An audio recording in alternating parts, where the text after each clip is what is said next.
골방에서 기다리시는 하나님이라는 제목으로 하나님 말씀을 나누겠습니다. 여러분에게 기도의 정의를 내리라고 하면 여러분은 어떻게 기도의 정의를 내리시겠습니까? 주보 뒷면에 보면 기도는 뭐뭐이다 라고 적을 수 있는 빈칸을 제가 만들어 놓은 게 있거든요. 이 시간을 좀 드릴 테니까 여러분이 생각하는 기도의 정의를 한번 적어 보시겠어요? 기도는 뭐뭐이다.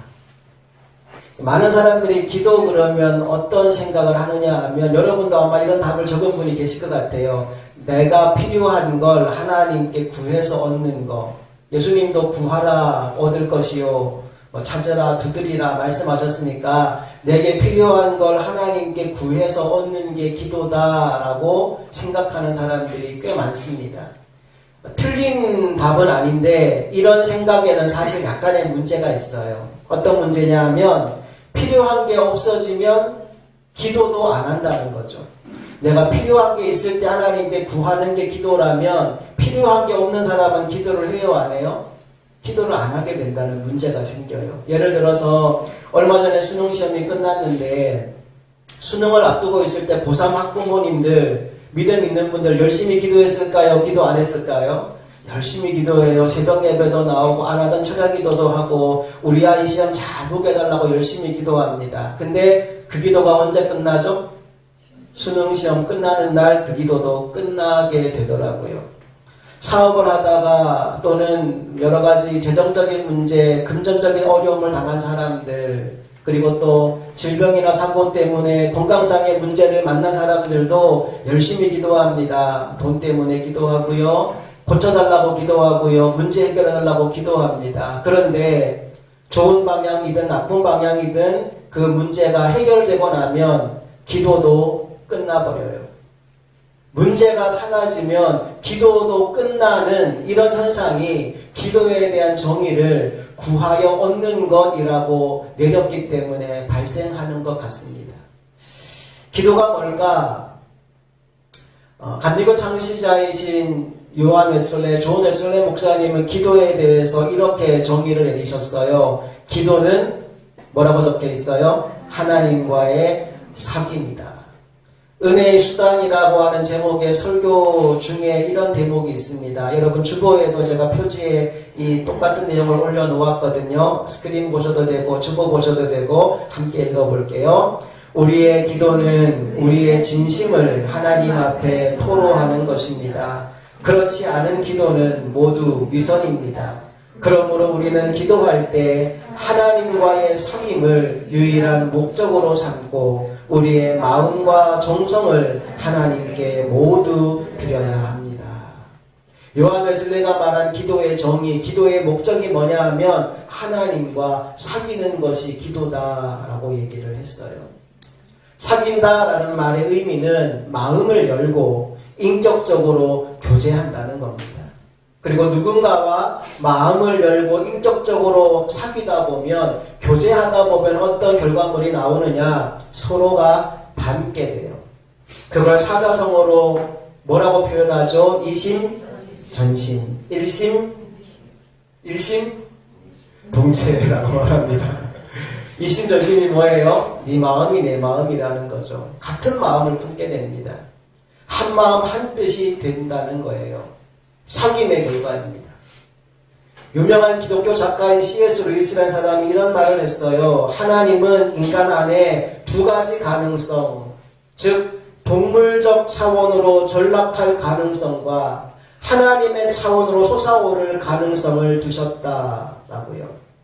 우리 인간 안에는 두 가지 가능성이 있대요. 중간지대는 없어요. 인간은 하늘로 솟아오르지 않으면 땅으로 내려가게 됩니다. 만약 여러분들이 짐승의 차원에 떨어지는 걸 원하지 않는다면, 다시 말해서 하나님의 형상을 회복하고 하늘로 솟아오르기를 원하신다면 뭐를 제일 소중하게 여겨야 된다고요? 기도를 가장 소중하게 여기는 사람이 되어야 합니다. 그게 사귐의 기도예요. 하나님과 사귐의 기도를 한다는 말은 다른 말로 바꾸면 하나님의 성품에 참여하게 된다는 겁니다. 그리고 그 시간이 길어지면 길어질수록 하나님과 닮은 사람이 되겠죠. 하나님과 이심전심, 하나님과 일심동체가 됩니다. 여러분, 그때 우리는 진짜 능력 있는 기도를 할 수 있게 돼요. 기도하는 것마다 응답되는 사람이 됩니다. 도대체 능력 있는 기도가 뭐냐? 우리 네모 안에 있는 거 같이 읽어볼게요. 시작. 하나님이 원하시지 않는 일을 강요하는 것이 아니라 하나님이 원하시는 것을 알아차리고 그것을 구하는 기도. 하나님과 이심전심 일심동체가 되면 하나님이 원하는 게 뭔지를 내가 알 거 아니에요. 그걸 구하기 때문에 구하는 것마다 응답이 되는 겁니다. 로마서 8장에 보니까요, 성령님이 그렇게 기도하신다라는 말씀이 나와요. 27절 다 같이 읽어볼게요. 마음을 살피시는 이가 성령의 생각을 아시나니 이는 성령이 하나님의 뜻대로 성도를 위하여 간구하시느니라. 성령님이 오늘도 여러분과 저를 위해서 말할 수 없는 탄식으로 기도하고 계신데, 성령님이 기도하실 때 기준점을 두고 있는 게 뭐냐 하면 하나님의 뜻이에요. 하나님의 마음, 하나님의 뜻대로 오늘 저와 여러분을 위해 간구하시기 때문에 성령님의 기도는 강력한 능력이 있는 겁니다. 오늘 저와 여러분 모두가 기도의 능력을 소유하기를 원한다면 하나님과의 사귐을 누리는 자리로 먼저 들어가게 되기를 간절히 소망합니다. 특별히 하나님과의 사귐의 모델을 잘 보여주는 샘플이 시편 131편에 나와요. 다윗이 쓴 시편인데 눈으로 한번 먼저 말씀을 읽어보실래요? 시편 131편을 한번 눈으로 한번 읽어보세요.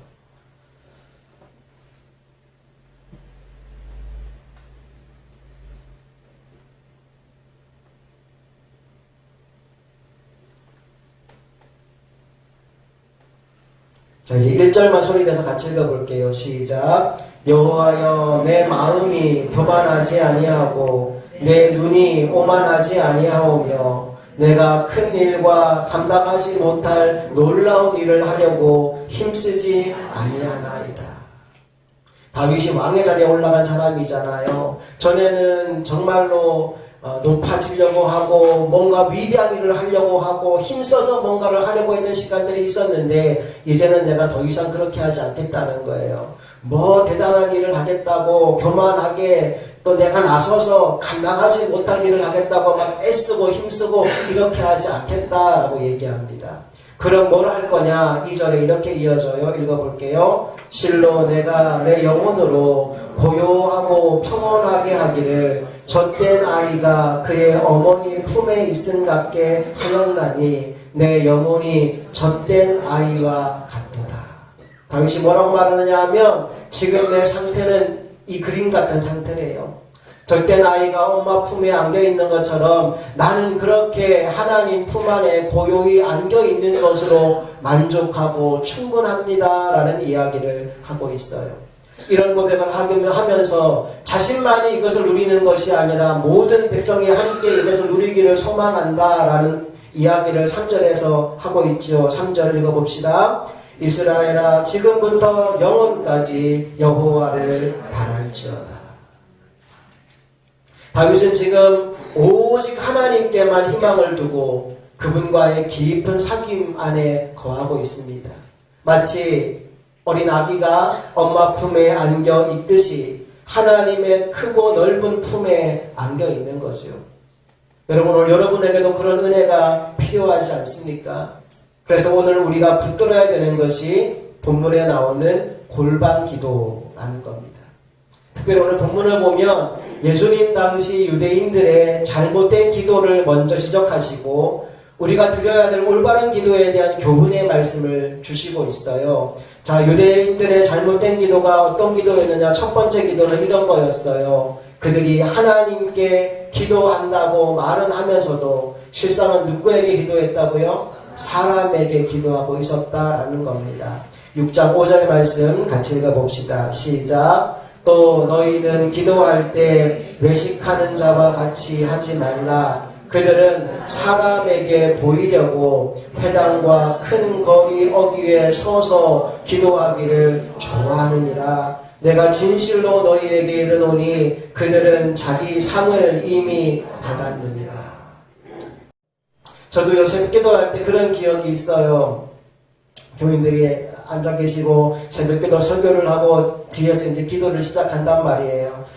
한참 기도하다가 눈을 뜨고 둘러봐요. 그러면 교인들이 안 가고 몇 분이 남아 있어요. 그러면 제가 기도를 끝낼까요? 다시 기도할까요? 또 다시 기도하는 거예요. 한참 기도하다 눈을 뜨고 또 봐요. 몇 명도 남아 있어요. 그러면 제가 또 기도해요? 기도를 끝내요? 또 기도해요. 뭐 하고 있는 거죠, 제가 지금? 사람에게 보이려고 기도하는 거. 끝 다 하고 나서 제가 일어나려고. 우리 목사님은 이렇게 오래 기도하시는구나. 그런 소리 들으려고 저도 그렇게 새벽 기도를 했던 기억이 있더라고요. 사람에게 보이려고 기도하는 거, 그건 잘못된 거야 라고 우리 주님이 말씀하고 있어요. 그런가 하면 두 번째 잘못된 기도가 어떤 기도냐? 하나님이 말을 많이 해야지 들을 줄로 알고 뭐 하는 기도? 중언부언하는 기도를 잘못된 기도라고 지적하십니다. 7절 말씀 읽어볼게요. 또 기도할 때 이방인과 같이 중언부언하지 말라. 그들은 말을 많이 하여야 들으실 줄 생각하느니라. 중언부언한다는 말은 의미 없는 말을 계속 반복하는 거예요. 그냥 형식적인 말들을 계속 붙여가는 거예요. 기도할 때 이런 얘기 하잖아요. 전지전능하시고 무소부재하시고 불가능이 없으시고 뭐하고 막 말을 막 붙이는데 진짜 하나님 앞에 한다라기보다는 그냥 말을 이어가려고 의미 없는 말들을 나열하는 때가 종종 있지 않습니까? 여러분, 하나님은 인격이신 분이에요. 그분께서 받고 싶은 기도는 인격적인 기도지 시간을 채우려고 하는 중언부언의 기도가 아니라는 겁니다. 자, 그렇다면 정말로 하나님이 기뻐하시는, 또 예수님이 교훈해 주시는 참된 기도는 어떤 기도냐? 1번 다 같이 스크린 보고 읽어볼게요. 시작. 하나님은 골방에서 우리를 만나기를 원하신다. 자, 6절 말씀 읽어볼게요. 너는 기도할 때 내 골방에 들어가 문을 닫고 은밀한 중에 계신 내 아버지께 기도하라. 은밀한 중에 보시는 내 아버지께서 갚으시리라. 말씀해 보니까요, 너는 골방에 들어가서 거기에 계신 아버지께 기도하래요. 하나님 아버지가 어디 계신데요? 골방에 계신데요. 지금도 골방에서 기다리고 계신데요. 우리가 그 골방에 들어와서 기도하는 걸 보려고 골방에서 먼저 우리를 기다리고 계신다라고 성경이 말씀하고 있어요. 여기 골방이라는 건 말 그대로 아무런 방해를 받지 않고 둘만 있는 공간을 말합니다. 사방이 벽으로 둘러싸인 그런 작은 공간만 의미하는 게 아니고요. 어디서든지 우리는 우리의 골방을 만들 수 있습니다. 예수님은 요란한 곳을 피해서 산이나 들판에서 기도하셨어요. 그 말은 예수님께는 산이 뭐라는 거예요? 골방이라는 거예요. 들판이 뭐라는 거예요? 골방이라는 거예요. 오늘 여러분들에게는 여러분들만의 골방이 있습니까? 하나님을 만나는 곳, 하나님과 은밀하게 대화하는 곳. 오늘 말씀을 보면서 제가 문득 그런 생각이 들었어요. 하나님은 왜 골방을 좋아하실까? 하나님은 왜 골방에서 우리를 기다리고 계실까? 그 질문을 가지고 한참 생각하다가 문득 떠오른 이미지가 뭐냐 하면 사랑에 빠진 연인들의 모습이었어요. 여러분, 추운 겨울날에도요, 한강 공원에 가보면 사람들이 있어요. 근데 거기 있는 사람들 대부분 어떤 사람들일까요? 예, 연인들, 데이트 나온 연인들은요, 그 추운데도 나와서 둘이서 왔다 갔다 하더라고요. 어디를 가든 둘만의 시간을 은밀하게 보내고 싶어 하는 것, 그게 사랑에 빠진 연인들의 특징 아닙니까? 기도가 이거 같아요. 기도는 우리가 만들어낸 게 아니죠. 하나님께서 우리에게 주신 선물이에요. 특별히 하나님의 자녀된 우리들에게 마음을 활짝 열고 그분의 사랑을 쏟아 부어주시기 위해, 또 우리의 온전한 사랑을 받으시기 위해 직접 디자인하신, 하나님이 만들어서 선물해 주신 소중한 은혜의 채널이 기도인 줄로 믿습니다. 우리는요, 사람만 쳐다보면 살 수가 없어요. 우리가 날마다 사람만 쳐다보고 사람들만 상대하고 살아야 된다고 한번 생각해 보세요. 숨이 막혀 못 살아요. 답답해서 못 삽니다. 마음의 상처 때문에 견딜 수가 없어요. 좋은 사람도 있지만 여러분 답답하고 숨 막히고 상처 주는 사람도 주변에 많지 않습니다. 사람만 쳐다보고 살면 살 수가 없어요. 우리는 인간보다 위대한 존재를 자주 만나야 됩니다. 천지 만물을 창조하신 하나님을 만나야 돼요. 그분을 만날 때 우리가 치유를 받습니다. 그분을 만나서 그분의 사랑을 내 마음속에 가득히 채울 때 우리는 우리 눈에 흐르는 눈물을 씻고 다시 한번 웃으면서 세상으로 나갈 수 있는 겁니다. 하나님을 만나야 돼요. 옆 사람과 한번 인사합시다. 하나님을 만나십시오. 하나님을 만나야 돼요. 하나님의 놀라운 은혜와 사랑을 맛보아야 됩니다. 그러기 위해서 우리 모두에게 반드시 필요한 것, 그게 골방이에요. 하나님은 지금도 골방에서 우리를 기다리고 계십니다.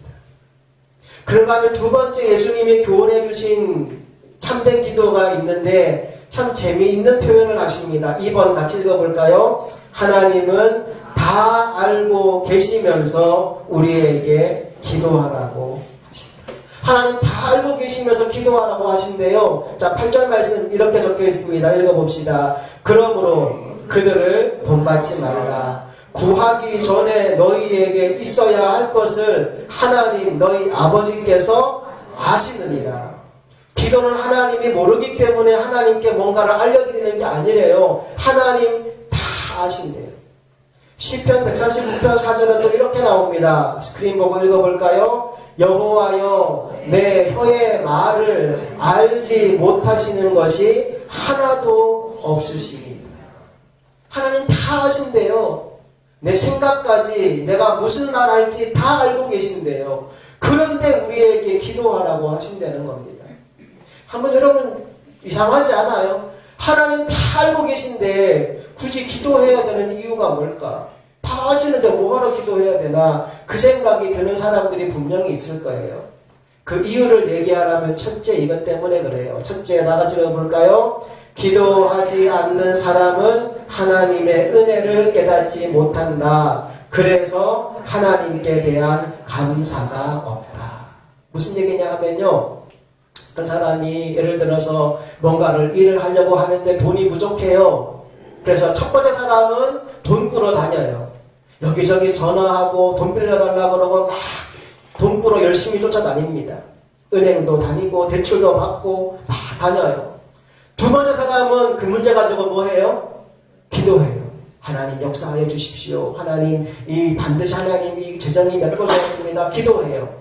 자, A, B 두 사람이 서로 똑같은 문제를 가지고 있는데 첫 번째 사람은 돈 꾸러만 돌아다니고 두 번째 사람은 기도부터 시작했어요. 그리고 얼마 뒤에 두 사람에게 모두 다 돈이 생겼다고 쳐봅시다. 돈 꾸러 다닌 사람에게도 그 돈이 메꿔졌고 기도했던 사람도 돈이 메꿔졌어요. 그러면 열심히 돈 꾸러 다닌 사람은 하나님께 감사해요? 감사 안 해요? 감사할 이유가 없죠. 내가 열심히 돌아다녀서 메꾼 거니까. 근데 기도하고 응답으로 돈이 메꿔진 사람은 뭐 해요? 할 수 있어요? 하나님 은혜에 감사할 수 있어요. 기도하지 않는 사람은요, 하나님이 뭔가를 주셔도 하나님이 주신 줄을 몰라요.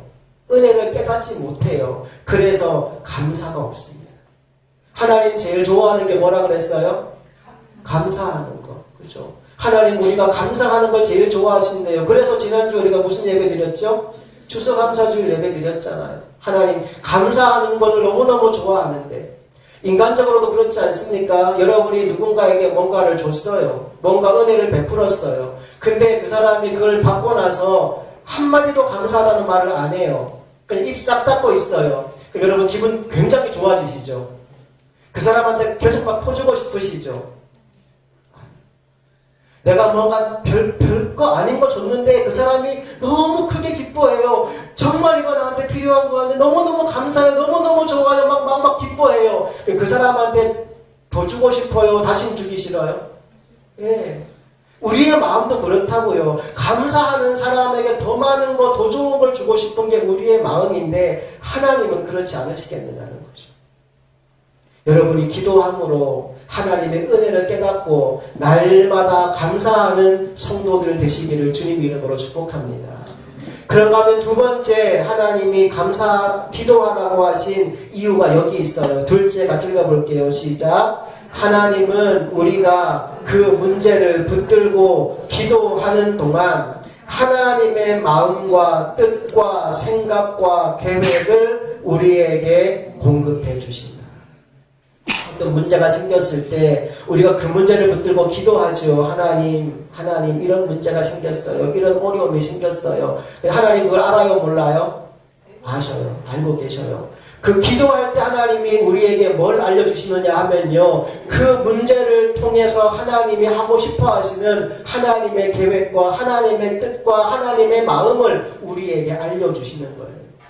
아모스 3장 7절 말씀에 이런 말씀이 나옵니다. 읽어봅시다. 주 여호와께서는 자기의 비밀을 그 종 선지자들에게 보이지 아니하시고는 결코 행하심이 없으시리라. 하나님이 뭔가 하실 일이 있어요. 하나님의 뜻과 계획이 있어요. 그걸 누구한테 보여주시느냐 하면 기도하는 사람. 그 종 선지자들에게 보여주시고 행하신대요. 기도하지 않는 사람은 이걸 알아요? 몰라요? 몰라요. 기도하는 하나님의 사람들은 하나님의 마음과 뜻을 알고 하나님의 비밀을 깨닫게 된다는 겁니다.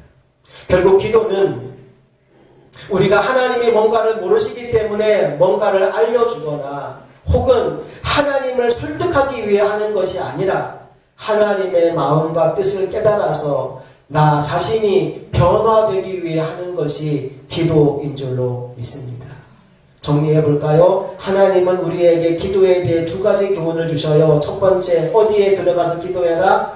골방에 들어가서 기도해라. 하나님이 골방에서 우리를 기다리신대요. 그런가 하면 둘째, 우리가 하나님이 모르기 때문에 뭔가를 하나님께 자꾸 얘기해야 되는 게 아니라고 말씀하시죠. 하나님이 어떤 상황에서 기도하라고 하신대요? 다 알고 계시면서도 우리에게 기도하라고 하신대요.